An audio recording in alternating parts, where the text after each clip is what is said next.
pagsuporta, no, si Kong Mike, si Senator Marcoleta, nakasalamuha din niya yung Brave 18+4. So Tatay Rani, ditong nakaraang linggo na grabe, no, all over the country halos pumupunta yung ating Brave 18 para lamang magpiyansa sa iba't ibang kaso na isinampa sa kanila nitong mga tiwaling opisyal na ayaw mabunyag ang katotohanan, and the pressure was great upon their families and their selves na hanggang sa nabawasan nga sila ng 4, no? So ikaw bilang isang taga-suporta at tagapagtanggol ng katotohanan, ng transparency, ng accountability, and fight against corruption, ano yung maipapayo mo sa mga kababayan natin kung paano natin matutulungan ang mga whistleblowers at kahit itong natirang Brave 14 from the original 18? At syempre sa pagbisita mo kina Kong Mike at kina Senator Marcoleta, pati na rin si Senator Jinggoy Estrada, ano yung saloobin mo at advice mo sa taong bayan kung paano natin suportaan ang katotohanan, at dahil susuportaan natin ang katotohanan, paano natin masuportaan ang mga gustong magsiwalat ng katotohanan?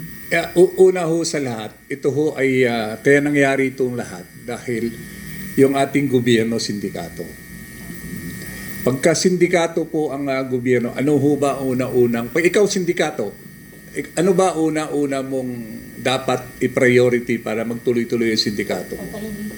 Unang-una, dapat hawak mo ang law enforcement. Pangalawa, siyempre, ano ang hawakan mo? Judiciary. Yeah. At pangatlo, ano ang hawakan mo? Kasi yung legislation, hawak mo Congress, hawak mo pulis, militar, hawak mo ang judiciary. Sino pa ang kukontra sa'yo?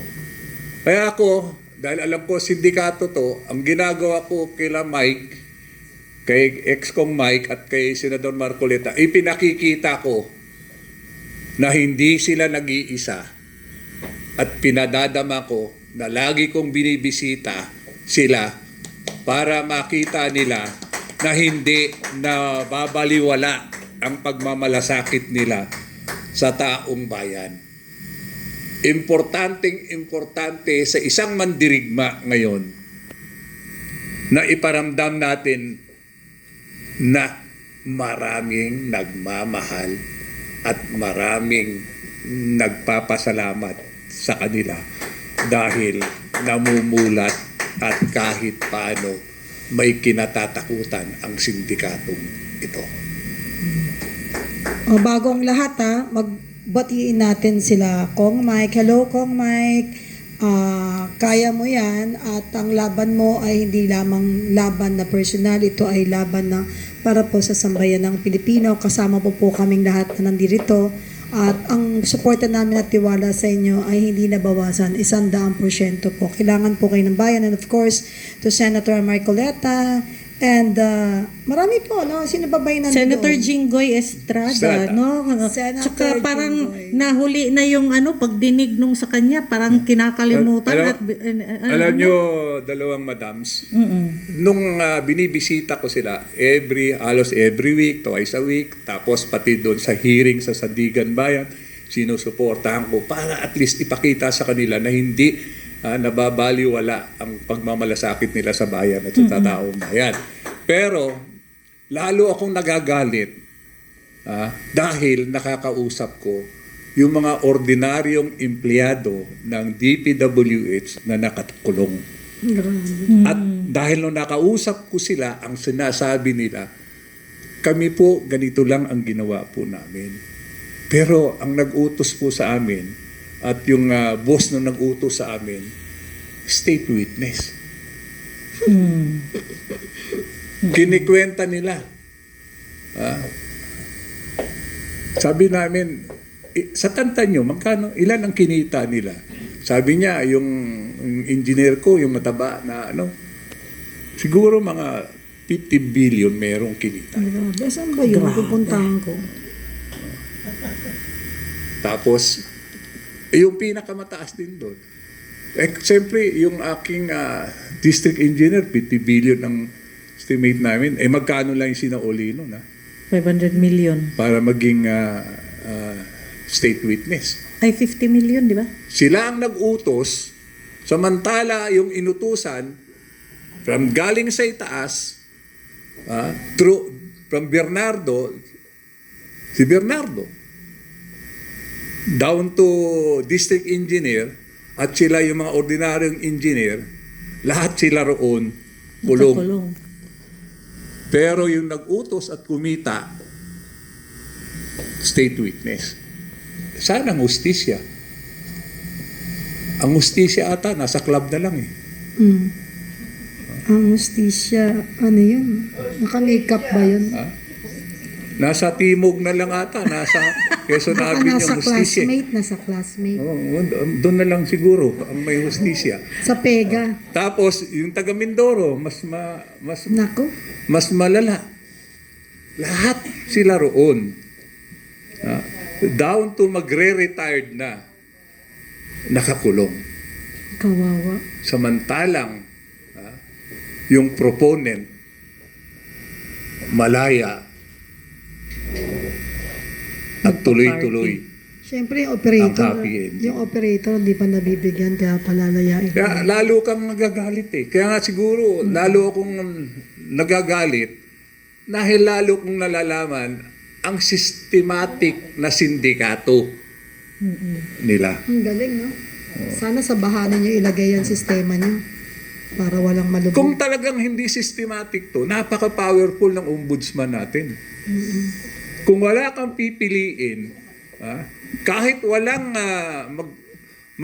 magre-reklamo sa'yo, sa power nila, sa function nila, pwede mong imbestigahan. At without any hearing,